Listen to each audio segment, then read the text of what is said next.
Yeah, please. Okay, we'll go ahead and begin then.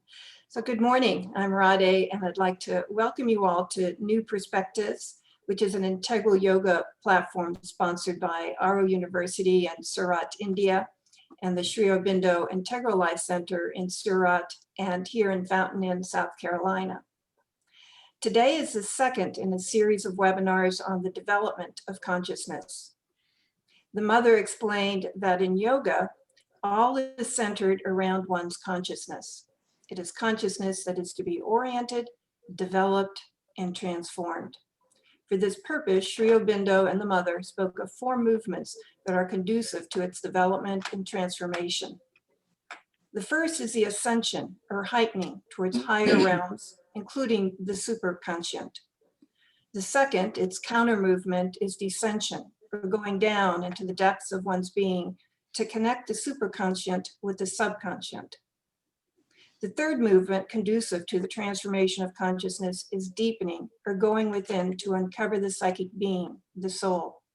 And the fourth, its counter movement, is the expansion or widening of consciousness into the cosmic planes. So ascension, descension, deepening, and widening are the 4 movements of consciousness. Last week, Matthias Cornelissen provided an overview of these 4 movements before addressing the ascension to higher realms. Today, we are honored to have with us Dr. Soumitra Basu, who will speak on the descent into the subconscious and inconscient realms. I'd like to extend a very warm welcome to Dr. Basu. Dr. Basu, it's a real honor to have you as our guest speaker today. At this time, Dr. Vladimir Yatsenko here at the Sri Aurobindo Integral Life Center in Fountain Inn and our moderator for today's webinar will formally introduce Dr. Basu and open our New Perspectives Forum. Vladimir? Thank you, Radhe. Let me introduce our eminent speaker, researcher, and practitioner of integral yoga psychology and psychotherapy in the light of Sri Aurobindo, Dr. Soumitra Basu, who is a psychiatrist by profession, working with consciousness paradigms. He conducts workshops on personal growth and is a founder editor of Namaha, the Journal of Integral Health. He has authored the book Integral Health. He is deeply interested in the vision of integral yoga of Sri Aurobindo and the Mother with regard to mental health. He has developed a module of consciousness-based psychology. And together with Michael Majovic, has authored a book on consciousness-based psychology.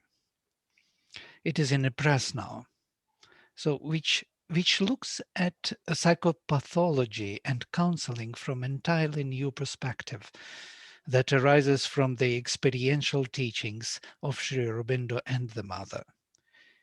He can be accessed on consciousnessbasedcounseling.com.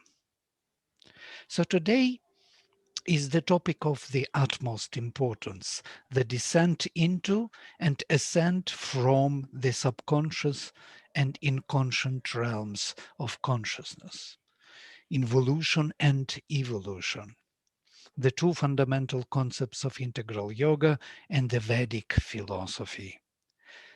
So without further ado, I invite Dr. Soumitra Basu to shed some light onto these profound topics of involution and evolution of consciousness in the light of Sri Aurobindo. Please, Soumitra.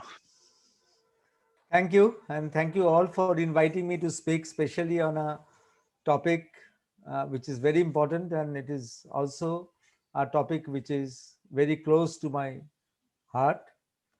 So we'll be showing PowerPoint presentation. I will be showing to you. And before that, I will just tell one thing, that one of the greatest paradoxes today in consciousness research is the question, how can qualia develop from non-qualia? Or how can this whole world of colors, variety of music, and all the great things that you find, all the variegated things, how can they develop from things, stuff, no, from which physics and chemistry are made, from just inert matter, how they can develop from that.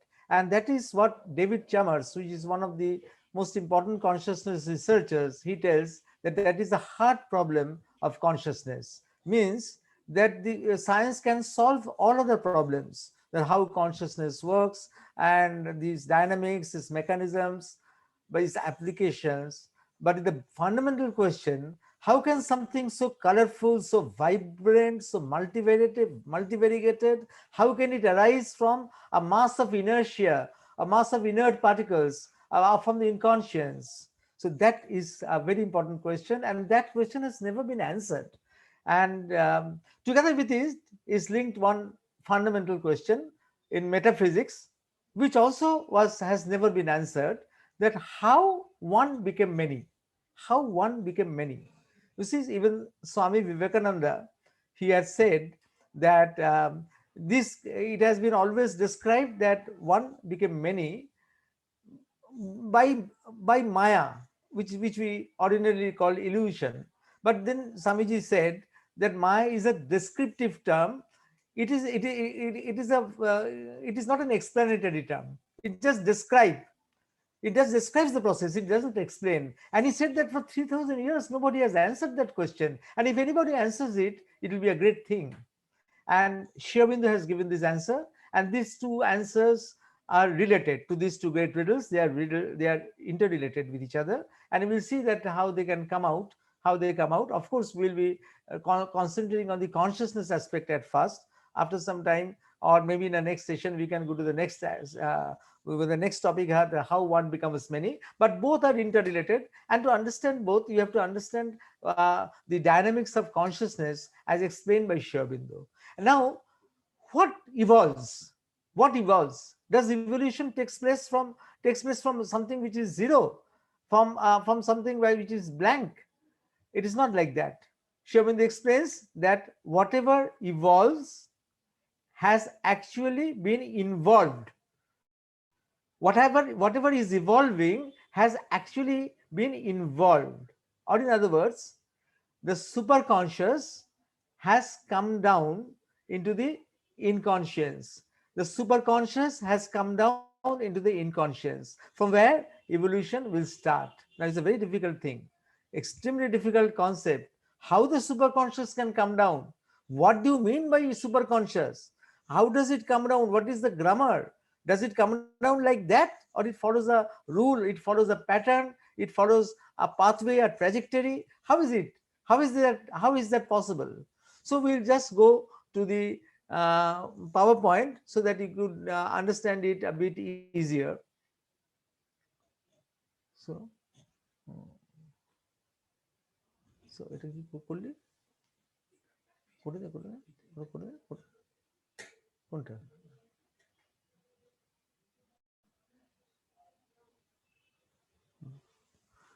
So this is the great riddle that Sri Aurobindo answers, that the superconscious underwent a descent to get involved in the inconscious. Now, why did it undergo that descent? Why did it want to descend? Why?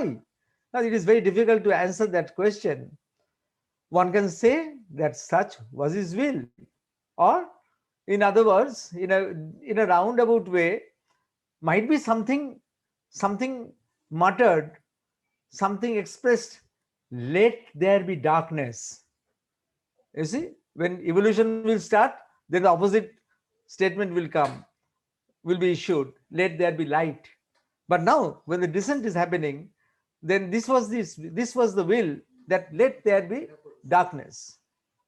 So he called this process of involvement of the superconscious down to the inconscious. He called this process involution. Remember, this is a technical term used by Sri Aurobindo in the consciousness research, because in medical science, involution refers to something else, that when a person becomes very old and the body shrinks, then we call that there is an involution is happening. In medical terms, we call that. But here we are not using in that medical sense. We are using the word technically in the consciousness sense.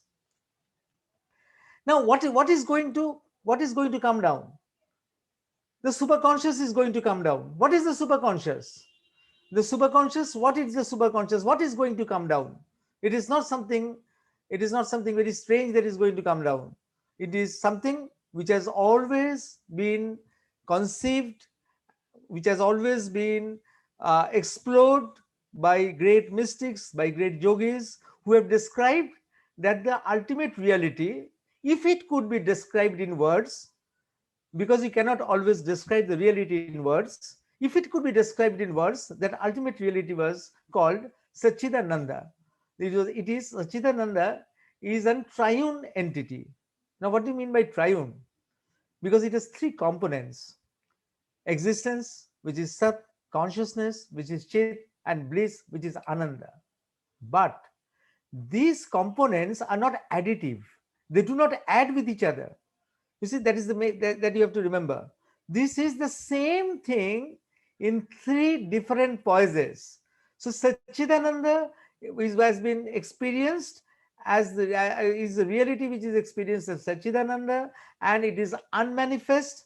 It is there at the unmanifest sphere, and it is the same thing in three different poises. So they are not three additive terms. And then there are three different poises, but these poises become important, and they can become separate as the consciousness comes down, down, down. So that is a descent. When a descent happens, then Satchidananda, when it descends, these things can get separate. So existence, you see, and then Sri Aurobindo has modified consciousness or Chit as Chit Shakti, or consciousness force. So according to Sri Aurobindo, it's not only Sat, Chit, Ananda, which is usually known, but Shat, Chit Shakti, Ananda. Why Chit Shakti? Because Sri Aurobindo explained that consciousness and energy are intertwined. You see, consciousness and energy are intertwined with each other. They're covalent with each other. Consciousness would be immobile if there was no energy. So consciousness, if it wants to act out, if it wants to become active, if it wants to create something, then it has to have an energy inside, and that energy is automatically involved in it. It is not something energy coming and adding to it. It is an energy that is involved in that consciousness. So it is involved. Shakti is involved in Chit, and that's why it is called Chit Shakti. Now Sat becomes the essence of everything, and in this poise it is known as the self. In Indian metaphysics, Sat, existence, it becomes the essence of everything in the universe, and in this poise it is known as the self. That is why we say that the self is there everywhere, that the Atma is everywhere. Everything is in the Atma, and the Atma is in everything. We can say that because it's the same existence that has come down as the self. And the Chit Shakti builds the multiverses. Chit Shakti, the consciousness force, builds the multiverses, the multiple universes it is built. And Ananda, Ananda of course gives the value aspect of the manifestation. Ananda gives the value aspect of the manifestation. So the you see, why of manifestation? Why is there? Why the hell the trouble has been taken for the manifestation to occur? It is just for the sake of the bliss or the Ananda, the joy of the manifestation. Now, the supreme reality descends along parallel lines. There are many parallel lines of descent. If you are very interested, then I think that one of the best articles on these lines of descent is by one of the foremost sadhaks of the ashram. I would say that one who had advanced the most in the path showed by Mother and Sri Aurobindo, that is Nalinikanta Gupta, and he has a beautiful article called The Lines of Descent of the Consciousness. And you can go to that. It is available, I think, also in the internet. And the supreme reality descends along parallel lines. Now, I have given 5 parallel lines, but there are other parallel lines also. So many parallel lines are descending simultaneously. Now, this descent is not taking place. You see, it is not taking place in temporal time as we think. It is something that is happening in a non-temporal sphere. You see, you see the relation between one and many. It is not a relation in time. It is a relation in consciousness.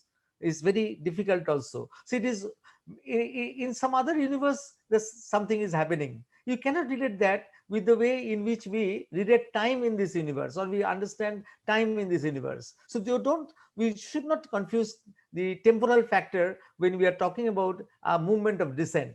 It is just happening, and we have to understand it psychologically, or we have to understand it logically. So the soft distance from everything, as we said, and not only it projects the soul element, it will also when it comes down to the inconscious, it will be present as a soul spark, as just a spark. And because it is a spark, why was it present as a spark? Why? Because in the inconscious everything is deformed, and you cannot deform a spark. You see, in the inconscious everything is deformed. All that is there, all the superlatives in the superconscious, when they come down to the inconscious, they're deformed. So that's how that beauty becomes ugliness, truth becomes falsehood, light becomes darkness, knowledge becomes ignorance. But a spark, just a spark, you can't deform a spark. And that was necessary, that the spark should be there in its glory and it should not be degraded. So it is the soul spark in the inconscious which has finally come down from the Sat.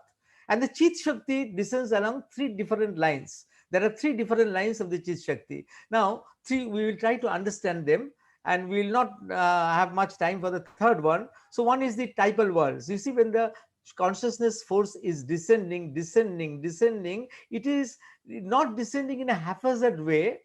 While it is descending, it is building worlds. It is building many worlds, many universes it is building, until it comes to the inconscious and to the earth consciousness. So between the highest superconscious and the earth consciousness, there are other worlds also. And these worlds are called typal worlds. Sri Aurobindo calls them typal because they are non-evolutionary worlds. So they are not evolving. They are not evolving. So they are worlds that have been created. We'll come to these worlds because it is very important, very difficult also. Might be you have to understand it number of times when you go over these slides afterwards. If you are interested, I think that Vladimir will send you the PowerPoint presentation. When you see that the typal worlds, they are arranged in a sequential way. And then the personalities of the divine. You see, the supreme is not only present as principles. When it is present as a principle, it is coming down in the as a typal world. It can be present as personality, and that personality also comes down. The divine personality comes down, and while coming down, it also suffers degradation. And it is a very interesting topic. And mind you, it is a topic to which all traditions in the world can relate. It is such interesting.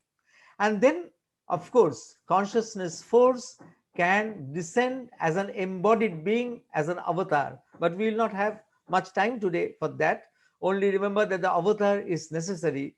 Avatar is necessary to be a forerunner of the race. You see, the avatar is the forerunner of the race. Every time avatar comes, he advances the humanity by one step further. And then an avatar is needed in flesh and blood, because the material envelope of our bodies, they need a jerk, they need a shock. And unless the consciousness force comes down with in the avatar form, that jerk cannot be given. And what we call the universal mother principle, the great mother, the world mother, is actually the Chit Shakti in a form which is an embodied form of the mother principle. And Ananda, as I told, that Ananda descends to be the what you call the main motivation of the whole manifestation that is coming. Now these typal worlds, very interesting how these typal worlds are produced. The supreme reality undergoes self-limitation. The supreme reality gets limited by itself. So progressive self-limitation, and this produces a descending hierarchy of typal worlds.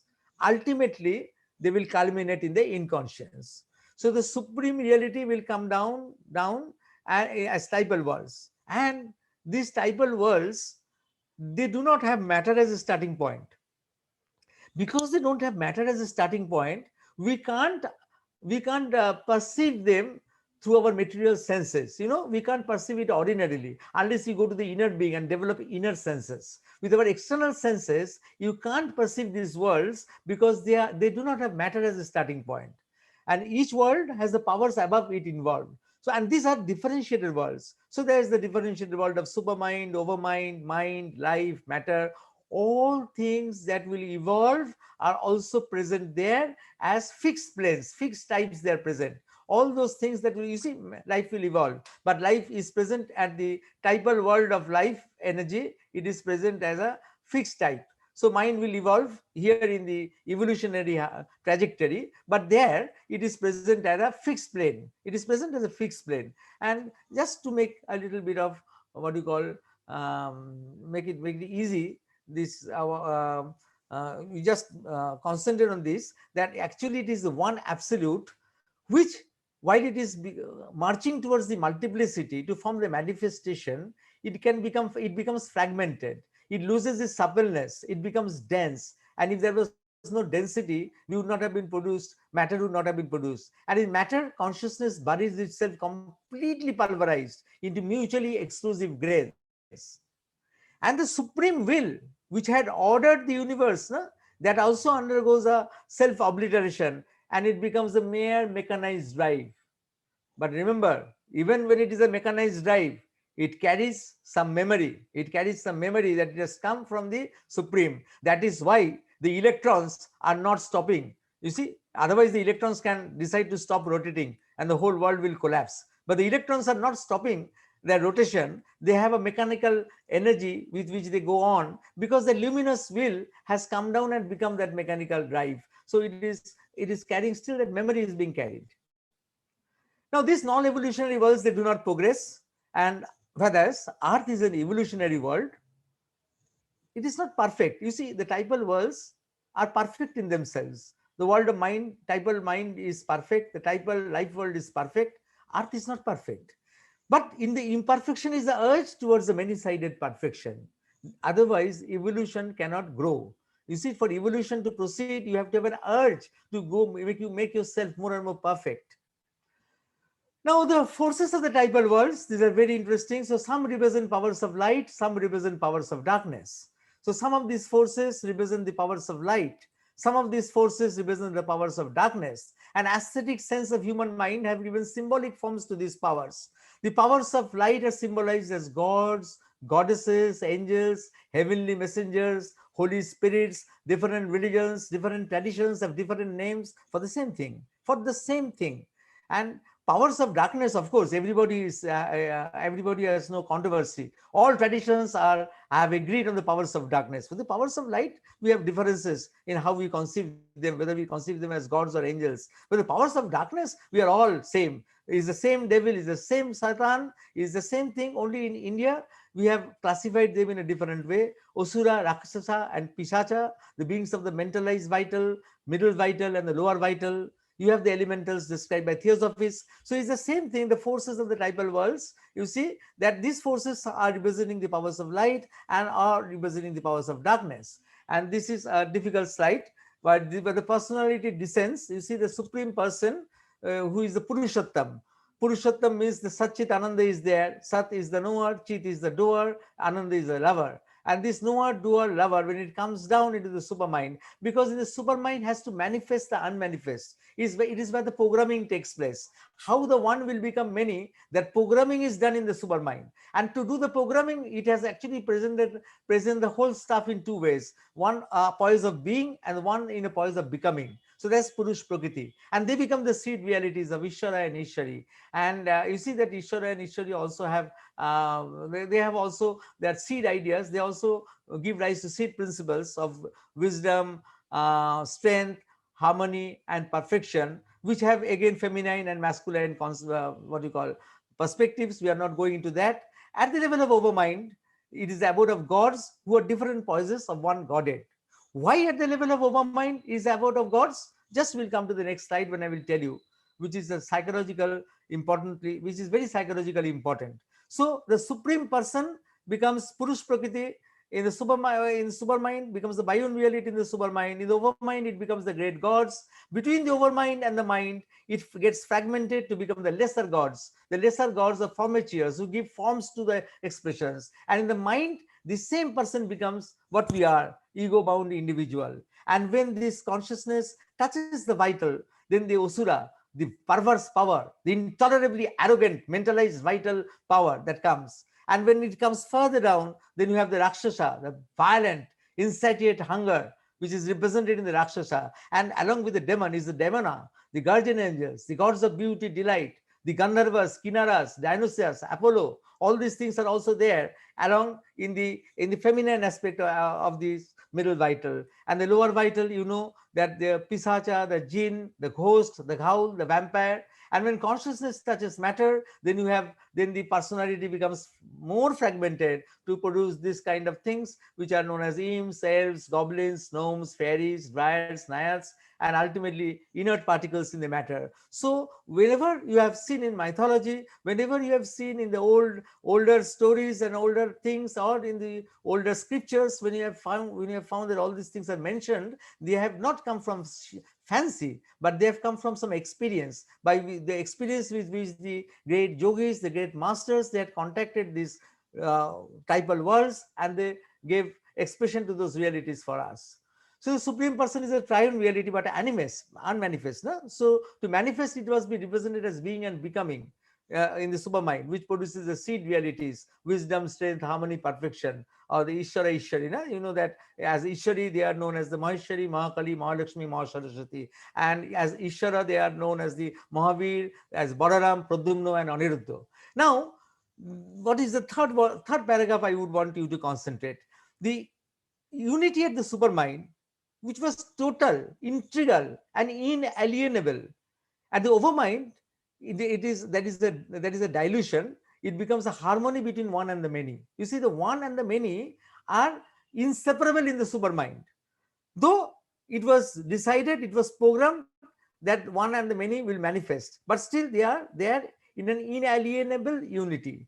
But at the overmind, there is a harmony. They are just complementaries which are in a harmony. Therefore, in overmind, there is unity, there is multiplicity, but unity is an immanent Godhead controlling the many in different poises.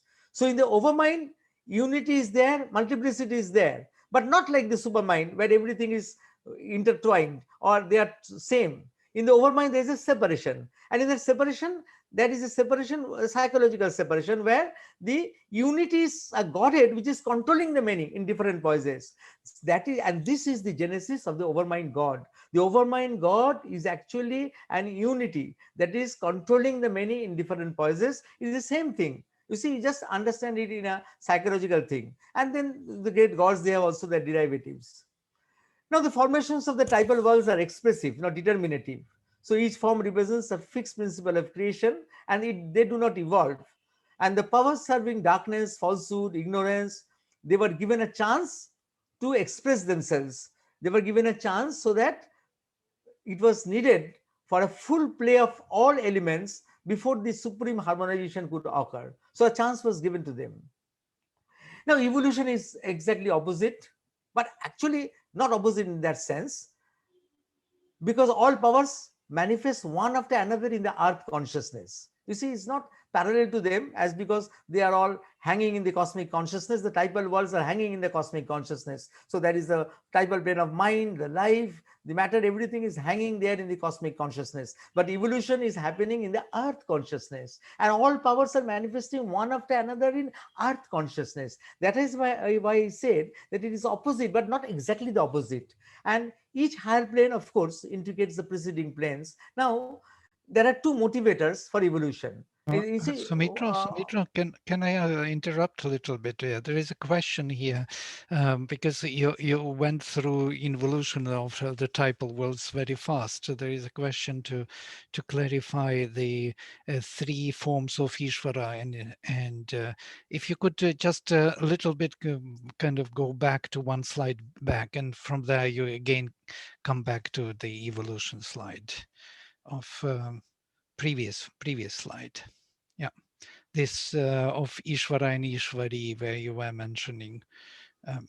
Could we? this is in the supermind. You see, when Thank you. in the supermind, this the seed realities of the absolute consciousness are formed, and these seed realities, what you call in today's terms, I would tell that they are spiritual archetypes, not archetypes in the Jungian sense, but again Noninida has used the word archetypes for them also. So I would say that they are spiritual archetypes. And so these seed principles of wisdom, strength, harmony and perfection, so they can have the poise either of the masculine principle or the poise of the feminine principle, and in that in this both these poises they complement each other. So when in the as the Ishwari, then the wisdom, strength, harmony and perfection are known in our tradition as Maheshwari, Mahakali, Mahalakshmi and Mahasaraswati. Whereas Sri Aurobindo took some words from the Vaishnava tradition to describe the same things when they are present in the Ishvara poise, and which he has named from the Vaishnava tradition as Mahabir, Balaram, Pradyumna and Aniruddha.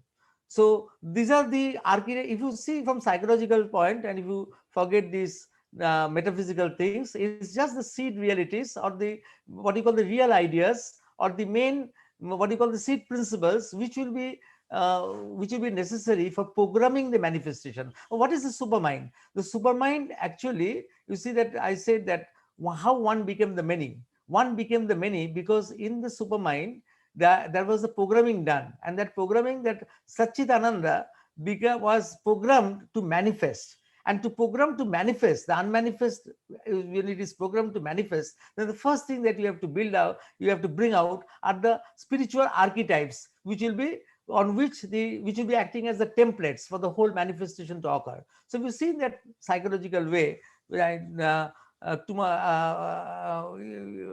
bringing in too much metaphysics in a very short time will get things complicated. So I just I'm emphasizing on the psychological factor. So Sri Aurobindo called these the real ideas or the seed ideas or the seed realities or absolute truth forms. So all these things, they will be, they have been what you call programmed in a way when they will be amplified, and each programming will follow all these things. All what will be manifest in the world will actually be manifested and based on the templates that have been provided by the seed ideas. Thank you. That was very, very clarifying. Thank you very much. So now evolution, now I would say, why are the typal worlds hanging in the cosmic consciousness? What work they are doing? What for they are there? Evolution will work from below or automatically, which science has told us. But no, Sri Aurobindo tells us that it is necessary. Why? There are 2 points. I have given 1 point, and the other point I will tell, which I have not written. When evolution occurs, there is an evolutionary necessity, a pressure that builds up from below. But at every level, from the parallel worlds, one influence is coming. So when evolution is evolving life, then from the typal world of life energy in the cosmic consciousness, some influence is coming. When evolution is manifesting mind, then from the typal world of the mind, some influence is coming. Why is that? That is necessary, because if these influences didn't come from the higher worlds, then from below the inconscience is so powerful, so powerful, that it would not allow the evolution to take place. It would draw it, like the gravity, like the pull of the gravity, it would pull down everything, because the inconscience is very, very strong. Remember, the inconscience is very powerful, very strong. So it will just pull it down so that it is kept up. So there is a hook that is also pulling it up. Somebody is pushing from below, and there is somebody, and a hook has been applied by the divine to pull them up. And that hook is that influence coming from these worlds, from the typal worlds. And second thing, because you need the influence of the typal worlds at every level of the evolutionary manifestation, you cannot manufacture a plane of consciousness in a laboratory. This is the main reason why science will always fail to make or to develop a plane of consciousness in a scientific laboratory, because this is what will be missing. Then what will be missing is that influence from the typal world. Unless that comes, that manifestation will not occur. So this is a very interesting thing which you can take up for psychological research, or you want to develop that point. And then I have to understand, then Sri Aurobindo's evolution is in very different denouements it is given. So Sri Aurobindo actually is speaking of a cosmic evolution. he is speaking of a cosmic evolution. The scientists talk about biological evolution and other types of evolution. We have so many types of evolution that are described, but Sri Aurobindo is speaking of a cosmic evolution where the consciousness force is unfolding planes of consciousness. So and then this is Sri Aurobindo's main view, that the mind principle is not the culmination, that mind is not the summit, mind is not the end. There can be higher principles that can manifest, and there can be higher beings that can manifest. But at present, then again Sri Aurobindo's answer when he was asked this question, that how is it that you say that the evolution has not stopped with matter, it will with the mind, it will go on, that why we are not having more species? Then Sri Aurobindo answered, just at this moment the force of evolution is evolving new powers of consciousness rather than new living forms. So just now it is busy with evolving new powers of consciousness rather than new living forms. And with the human mind, the substitution of a conscious from a subconscious evolution is possible. Means so long evolution was occurring automatically by its own pressure. But now with the appearance of the human mind, the mind has to cooperate. And so the evolution will have a change of denouement. And when the mind cooperates, you see, these the powers of consciousness will evolve. It's not the new species or new type of monkeys or new type of apes that are going to evolve. It's the new powers of consciousness that are going to evolve. And these powers, of course, will modify the form. And we know, Mother has described the supramental form. Now, the soul spark I told in the inconscious, the soul spark which came down into the inconscious is sparks of the formation of a being from the chaotic stuff in the inconscious. In the inconscious contains the opposite of the superconscious. So if in the superconscious there is light, there is in darkness in the inconscious. If there is knowledge in the superconscious, there is ignorance in the inconscious. If there is love in the superconscious, there is hatred in the inconscious. If there is no ego in the superconscious, there is ego in the inconscious. So everything is there in the opposite. And the soul spark is just sparking of it is just triggering of the formation of a chaotic stuff. Something has to build up from that mud, and a mass of inconscient matter gathers around the scaffolding, which on emerging becomes the ego. Now this is an interesting point. You see, in India we say that we are born because we are the children of immortality, which is right, because the soul spark has come from the immortal spheres. So we are the children of immortality. But in Semitic religion, sometimes it is said that man is a born sinner.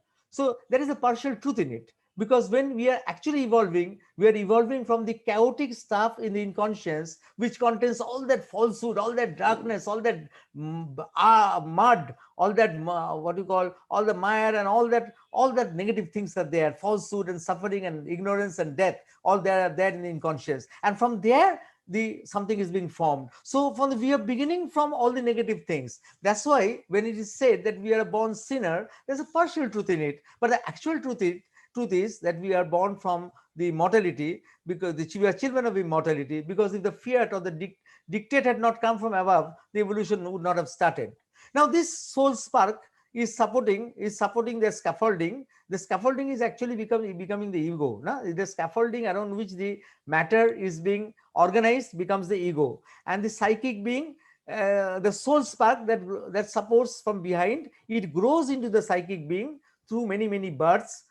And this is something, of course, it requires much differentiation to understand what is psychic being. We cannot do justice to the psychic being by compressing it in so small words in this time. But just remember that the psychic being is what that is supporting the manifestation, but it is supporting from the fourth dimension. You see, it is supporting from the fourth dimension, beyond our third dimension. The third dimension is the space which contains our viscera. When people sit down for meditation and they told them to go concentrate inside, go to the depth of your being, where you will find the psychic, many people end up in concentrating on the third dimension, the space which contains the viscera, and they end up there. But actually it is beyond that. Now at an optimal point, the psychic being can replace the ego, because the psychic being is in the fourth dimension, and the fourth dimension is eternity and infinity. So the fourth dimension is something beyond the manifestation. So the fourth dimension means that psychic influence from the fourth dimension means that your personality is going to change. Once you are no longer under the influence of the time and space bound ego, you are under the influence of eternity and infinity. And the psychic being itself is a projection of the Jivatma or the universal self, which is again a derivative of the transcendental self. Again, all these things are very, it is very difficult to compress them in a very short way.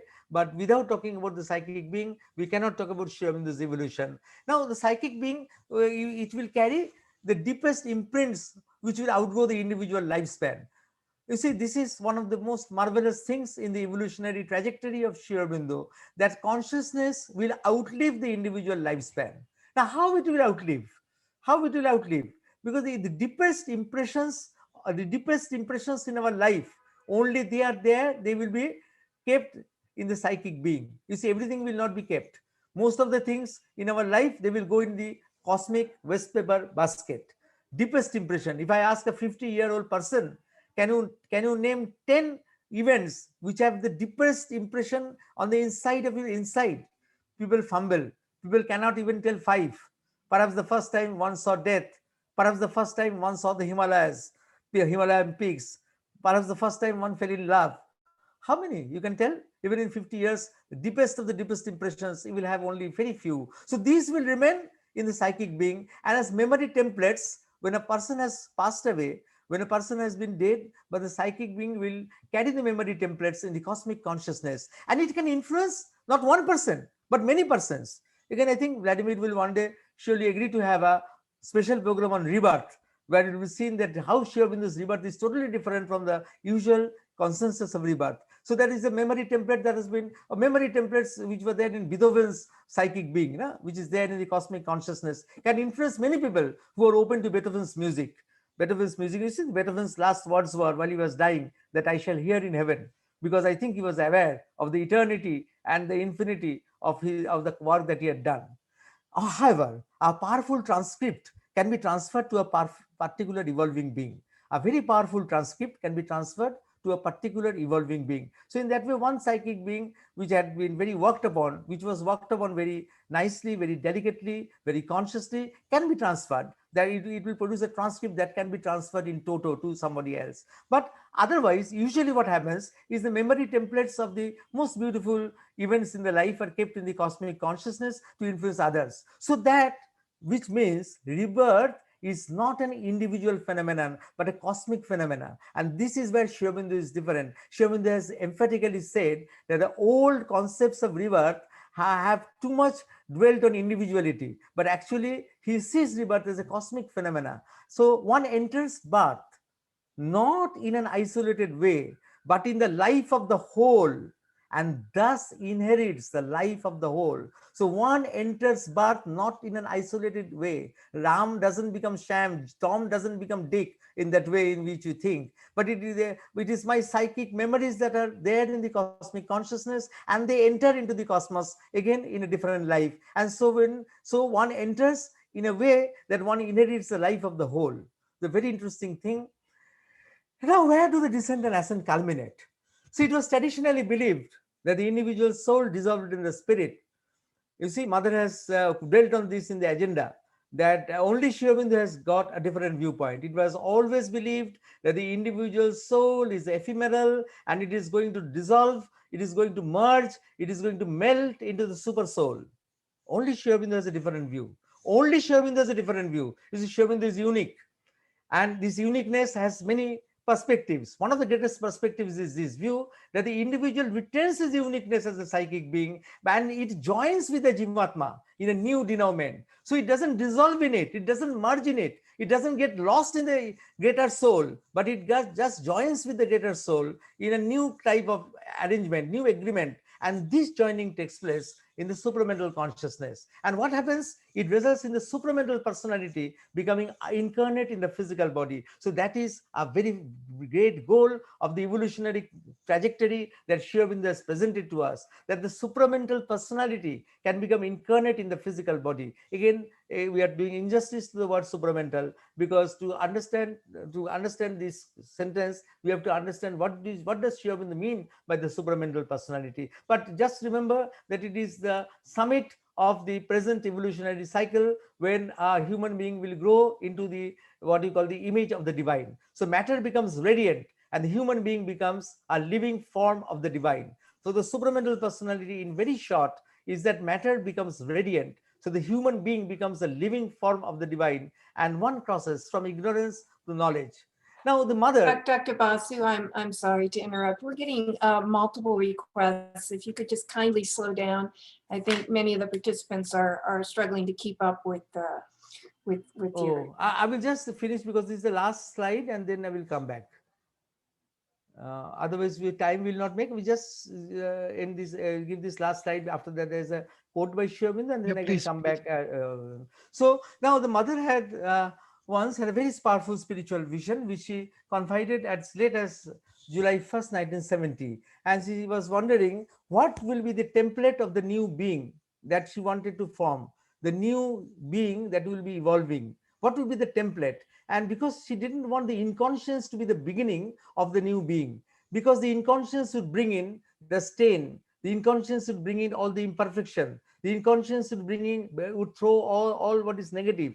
So she wanted to make the new being in such a way that from the very beginning one was sure that it would be born in a template which was pure, because we are born from the inconscience which is impure. And then see, it came to her that the psychic being was the template of the new creation. So the psychic being is the one that could materialize and become the supramental being. It is a very difficult thing to conceptualize, but when with the psychic being, what happens that when it is made a template, then you have a different type of creation where from the beginning you have cut out all the negative things, that have come out.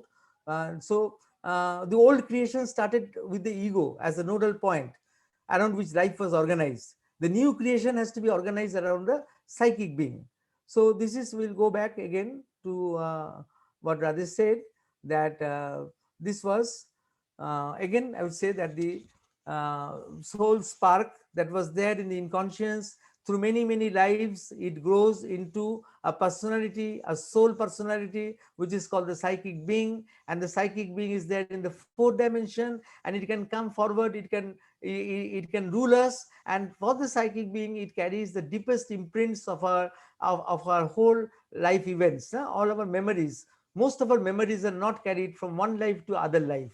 All most of the memories, they are ordinary memories, they have no value. It is only the deepest memories, the deepest imprints of your memory, the memories which are very spiritually significant, psychologically significant, historically significant, those memories will be retained in the psychic being. And this psychic being will take these memories and will keep them as memory templates in the cosmic consciousness after the person has passed away, after the death of that individual person. And these memory templates that will be there, they can influence one person or many persons afterwards, because these memory templates are not linked to one individual. They are there in the cosmic, when they are in the cosmic consciousness, they are being thrown into the great void, and so they can act independently. And of course, you can say that in a very powerful person was born as another person. Sometimes we see the whole memory, one remembers the whole memory, as mother remembered that she was Queen Elizabeth I, but she remembered because the Queen Elizabeth I had a very powerful psychic being, and that very powerful transcript was transferred. And there, because of the transference, that you can say that evolving being or someone who is being born can get a what you call a psychic being which has already been formed from some past life in toto, in what you call in a greater way. But actually it comes in fragments, it comes It's, only in fragment memories. may I add to this? It is what we know as vibhutis, and the elements or the qualities, the aspects of the personality can be born in different persons, in different. Yep. Yes, yes, Beautiful. I would request you now, because we have 10 minutes left, and yes, yes. maybe we will extend a little our time. We have. I will just not read out. This is just Mhm. whether this is also whether Aurobindo certitude that this is going to happen. That is the I like that, because a little more and the new life's doors shall be carved in silver light, with his aureate roof and mosaic floors in a great world bare and bright. That is the certitude that he has given, that this is going to happen. Something is going to happen, and এটাকে বন্ধ করে দে তো। So we are sure that something is going to happen, something very good is going to happen. এই ওপরটা চলে আসবে। হ্যাঁ, এটা Yeah, হ্যাঁ না প্রেজেন্টে চলে you আসবে। can So stop your. we can ask somebody, we can skip, we can go on. Anybody asking questions, or in the chat box one can go. Yeah, there are several. There are 14 questions here waiting for you. So Wow. that's the point. But we don't have 14 minutes. That's No, but I hope they will be answered in a kind of in this connections. So you could see. I would voice them. The question from Karundas. Could you repeat the name of the person who has the article on multiple lines of consciousness, please? Nolini Kantagupta. Nolini Kantagupta. The other question, what causes mental illness and how is it healed? Thank you. You see, we are talking about the different planes which are evolving, and so there are many ways in which mental illness happens. Now we are talking about the different planes, the mental, vital, and the physical, and when there is a disharmony between the planes, and disharmony is very natural because these three planes that they don't have what you call synchronicity. They do not synchronize among themselves, and because they are modulated by the ego, and the ego is made up from these three elements, so the ego is biased, and this is one of the reasons why we suffer, why many of our illnesses happen. So this is one way that happens, and the other is that when we are in a very rush, when we try to forcibly go, you see, this is especially for spiritual aspirants who try to forcibly take the plunge into consciousness before making the harmonization of the lower portion ready, the vital, physical, and the mental. They have to be ready and harmonized before you take a higher plunge.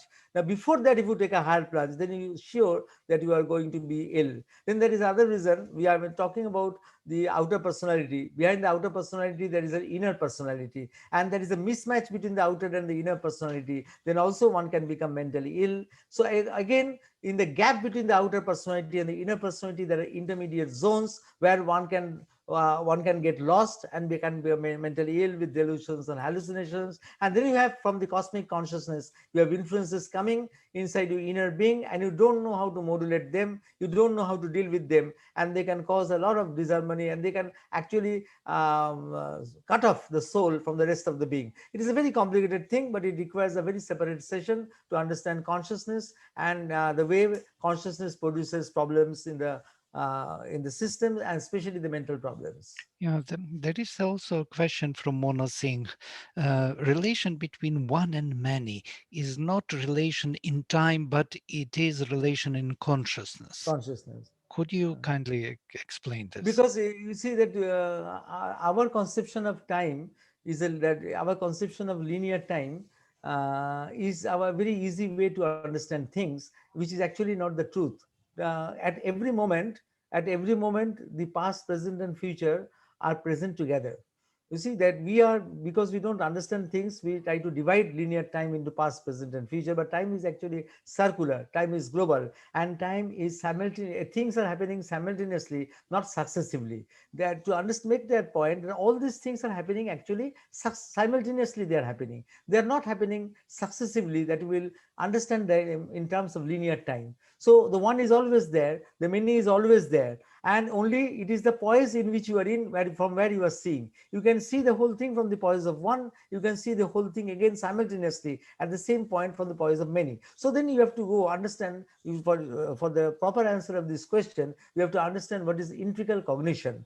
See, you see the road in front of your house, it looks something, and if you see it from a 5-story building, it looks another. If you see it from a plane, it will look still in a different way. But from the integral cognition, you can see all the things together simultaneously at one go. So then at the level of integral cognition, time doesn't happen, or time doesn't occur in the way we are thinking. It occurs, and then it is happening in many planes where the way we see time here may not be occurring there. In that typal world, the time might be not in the way that we are seeing.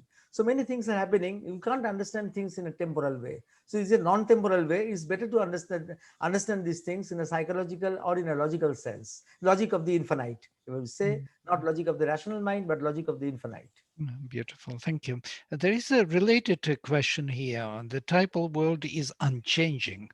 Would the Buddhist perspective propose that a deconditioning process is required to reach a primordial state associated with this typal world or being? On the other hand, an integral yoga perspective acknowledges the importance of this deconditioning process reached through meditative practice, but also values the evolutionary process of becoming. In other words, a deconditioning process is required to let go of delusion, Maya, while the evolutionary process is needed for consciousness to expand in complexity to reach a state of perfection, wholeness. It's a very complex kind of statement, I would rather say, I rather than. think I think it is a very complex statement. In fact, to answer this question, we have to go into more fundamentals. That what Aurobindo means by the divine Maya, Mhm. and many things I think will be we can understand from that. No? Because when there was this when we decided that many will happen, and then in infinite ways things will manifest, and when that fiat was given, the decree was given that let there be infinite possibilities manifest, and then what happened was that there was a possibility that there will be chaos. There would have been chaos, no? With the infinite possibilities to form a universe, to form a definite line of action. It would have been chaotic with all the infinite possibilities at the same time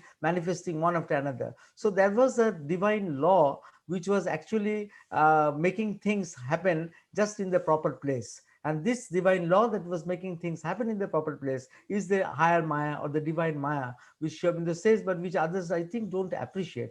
Because when I was even a very young student, wherever I used to go and speak of Sri Aurobindo, the first thing people used to tell me, people from other disciplines, that Sri Aurobindo doesn't understand Maya, or he has no concept of Maya or something like that. I used to get puzzled until I came to know of what he talks about, the divine Maya and the supermind. So you see that when you see the thing from the you see Buddhist also is thinking, he's seeing the thing from the field of global cognition, which is the overmind world. But if you see the field from the integral cognition, the whole thing will change. You see, it is the way you are perceiving it. The Buddhist way is all right. What he is saying is the Buddhist way is all right, and it is always like that. If from the perspective of the global cognition, it was always like that. But when you go for integral cognition, then again the whole thing changes. The whole denouement, the whole programming changes. So perhaps we have to find, and to understand this, we have to dwell into those things, which would need a very separate session to understand. But it's very interesting, and very many thanks that this question has been raised. Beautiful, thank you. Um, there are more questions here, of course. If our soul or consciousness is to be evolved, what effect does past karmas have in our present life? This karma in Sri Aurobindo's sense, in Sri Aurobindo's perspective, is totally different from the geometrical rigidity in which karma is placed by our traditional systems. So Sri Aurobindo doesn't view karma in that way, that it is just the soul is that we are evolving, and for the evolution we have certain experiences which you have to outgo and then go into newer experiences. And then in Savitri, at the beginning, he has said that if you can go and identify with the Jivatma, then at a stroke you can be free from the past karmas and can go on to have an onward journey, a new onward journey. So that is prophesied, and that is what you call presented in that way. Mhm. So there is another question. So if we only take the essence of our lifetime over into the psychic being, do we recognize each other as individual personalities? And is there an ability to interact on this dimension? Or do we need to reincarnate into a mental, vital, physical form in order to do so? Both are possible. Mm. Both are possible. You see that you can have very actually, when we are going to have a new type of Gnostic community, then our new families will be based on soul kinship. so that the first thing will always be there. We can recognize each other if we can develop the right spiritual intuition, not again intuition in the ordinary sense, but the spiritual intuition which Sri Aurobindo says. And then again, for the vast majority, you need also to be in that mental, vital, physical frame, and again start understanding things, because that is also an adventure, and that adventure should not be left out, because to again come into the world, again be born, and again find out your soulmates. So that is also an adventure that is there. If the adventure was not there, then we would not have all met, and mother would not have made us all meeting each other in this way, without any advertisement, without any sermonizing, without any missionary activities. We just came together. That's enough, the presence of that, how this force is acting. Yeah. There is another question. There is a tremendous progress in computer-based artificial intelligence, like Zoom, for example, etc. Is this a manifestation of Sri Aurobindo's theory of evolution of consciousness? Yeah, of course, it is an expression. It is just showing that the what he has told, that the powers of the mind which were so long hidden dormant, they will express. What he has said, Sri Aurobindo, that the time is now coming when science and spirituality will come together. The curtains between them will be drawn and they will come together. So this is also a sign that when these things are happening, then we are reaching a stage. Inside, I left because of time today, that today already scientists are talking about multiple interacting universes. So that there are multiple universes that is come to the scientific intuitive mind, that has already come. So there are many universes, not only this one universe that is interacting. So it is definitely all these things that are happening with one aim, that the difference between science and spirituality, between science and mysticism, between occultism and the non-occult worlds, they will go on diminishing, and we are going to have a greater knowledge. So of course, Mm.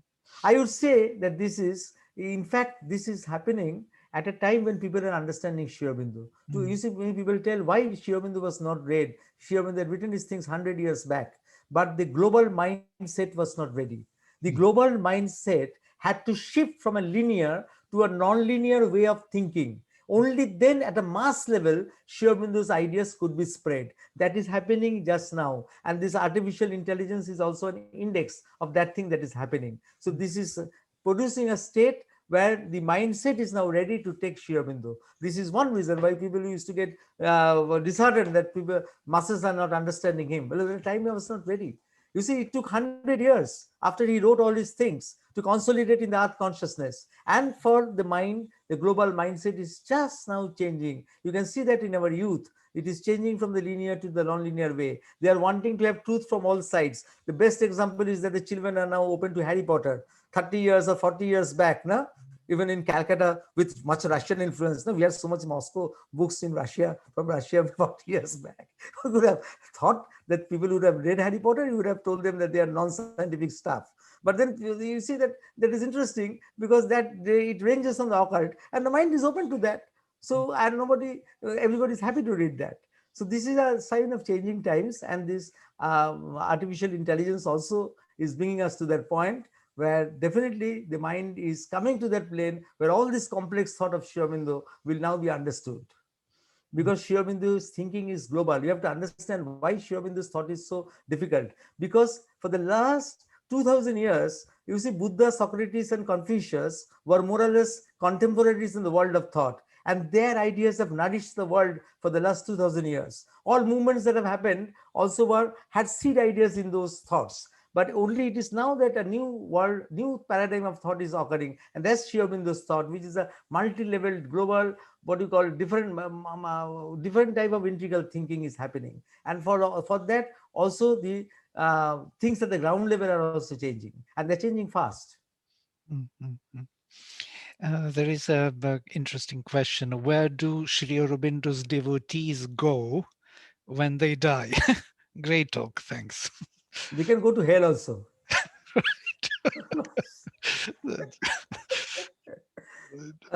One thing is, I think the time has now come, Vladimir, we will agree that we stop differentiating between Shraminda's devotees and non-devotees, because I see that the light is there. Anybody who is open to the light will receive that light. So I gave to my communist friend, who is a complete atheist, a few Shraminda's poems. that also translated in Bengali by a non-Bengali, Priti mm, Singh Nahar. And then he came and told me, oh, I see, descent. Na? The word descent is very important in your paradigm. So mm, you see that the light is there. Anybody will take the light will grow.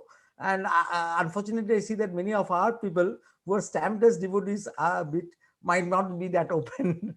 They say it doesn't matter. The light is there for everyone, and everybody in the world is open to that light. We are unique in this way. You see that Sri Aurobindo has it is only our system which doesn't have an initiation. Why it is doesn't have an initiation? Because the mother's force works directly on the psychic being. That mm, is why we don't need an initiation, and that psychic being may be open and receptive in many people. It doesn't matter whether one outwardly knows Sri Aurobindo or not, mm. but what he has envisaged will come. Yeah, absolutely agree with you. Yes.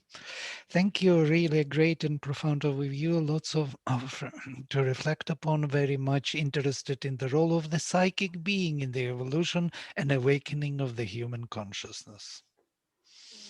This is some kind of statement question. Um, Oh, what there's is somebody told about the functioning of psychedelics. I would love Vladimir one day to talk on that, yeah, because I just finished this. I know the time is running out. Very interesting. He has brought this question, and who has brought this?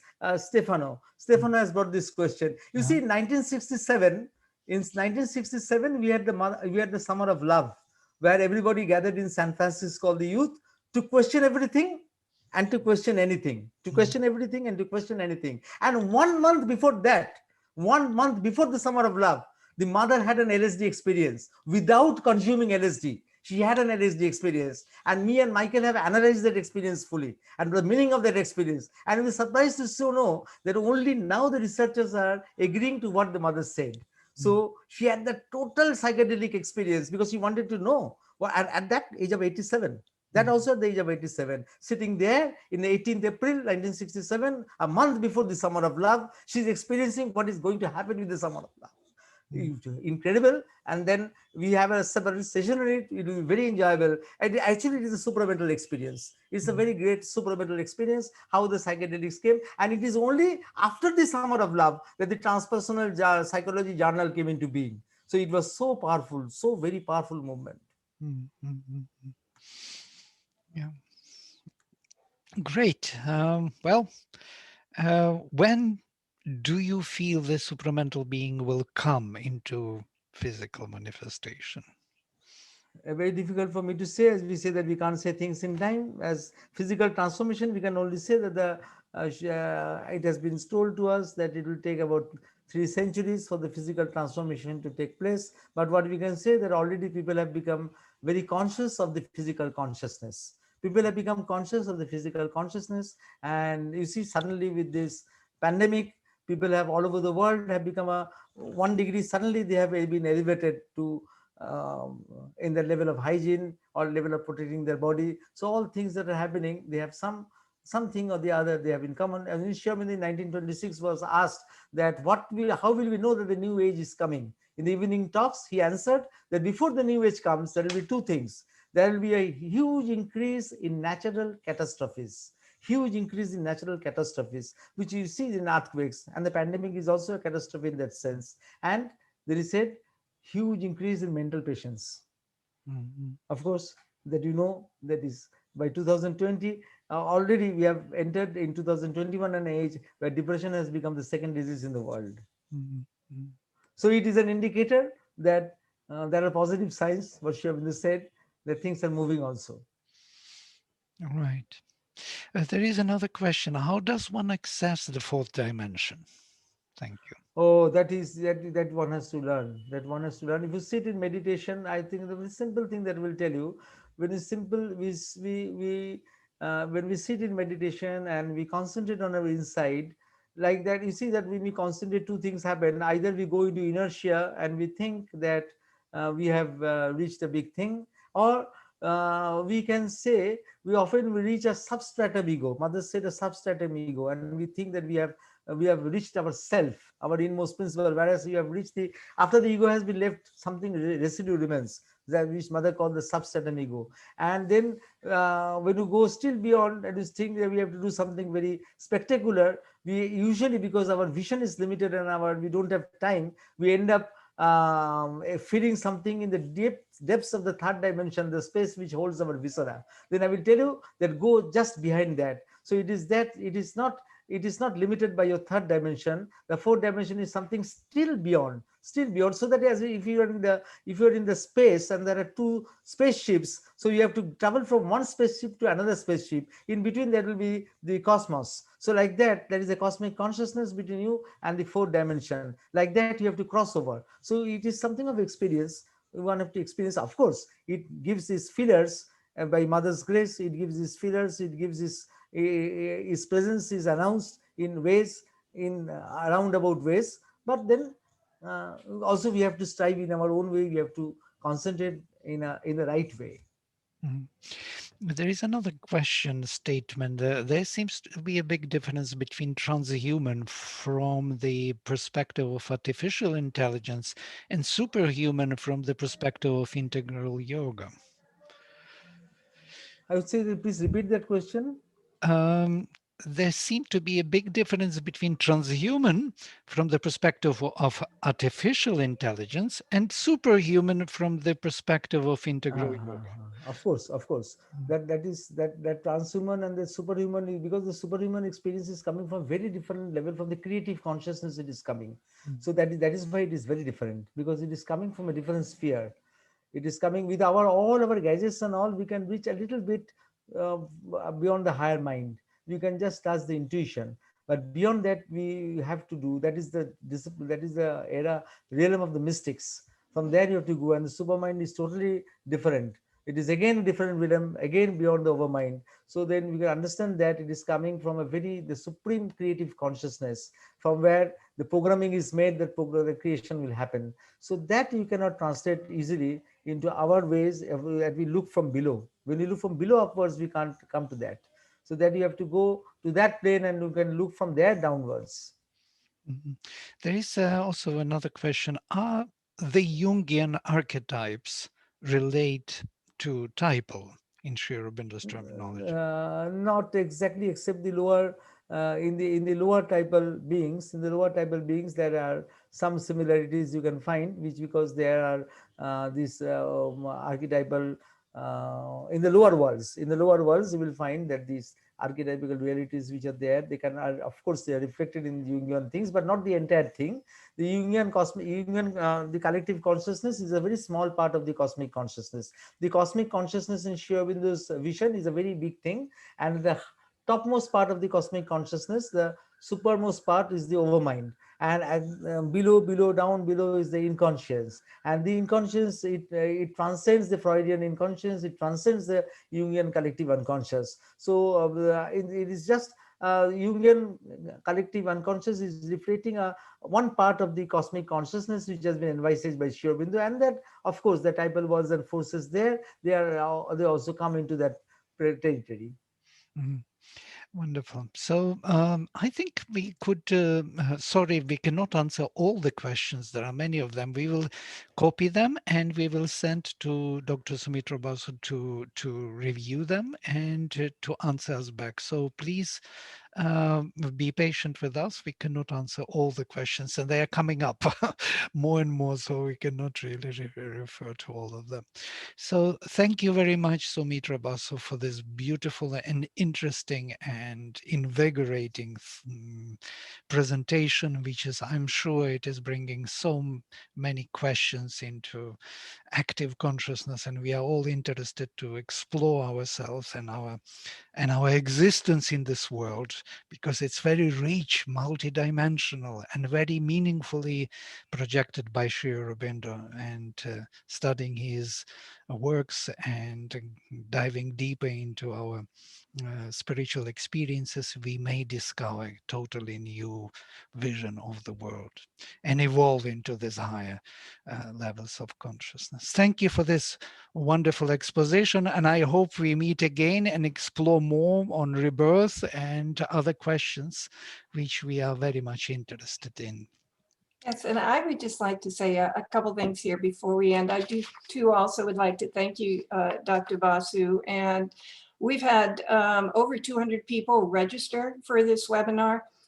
We still have 15, 20 questions that remain unanswered. So what we will do with your permission is send out to the 200 registrars to see if they would be interested in an extended session, workshop or seminar for 3 to 4 hours, whatever you think would be necessary, and really take the time to go through each of those slides, because there's so much packed into any one of them that would be great if we could have some dialogue and discussion around. So with your permission, I would love to be able to reach out to all registrants to see if we have those that would like to come together in an extended discussion around this topic. Does that work for you, Dr. Basu? Is that have your permission? Okay, and then we'll get back to you before doing it. And the last thing I just wanted to mention before you all sign off is that next Saturday, we continue this discussion on the development of consciousness. So January 16th, we have Dr. Alok Pandey, who will address the deepening or going within to uncover the psychic or the soul. So he'll be addressing the movement of going deeper within the soul. And the following week, January 23rd, we'll conclude on the 4 movements with Shrdalu Ranade, and he will speak on expanding or widening into cosmic planes. So the next 2 weekends, it'll be the deepening and the widening of consciousness. We thank you all, and all these webinars are being recorded and placed both on our Facebook and on our website. Thank you. All right, namaste, all the best. Thank you, Soumitra. Yeah. Thank you, Dr. Sen. Basu. Thank you.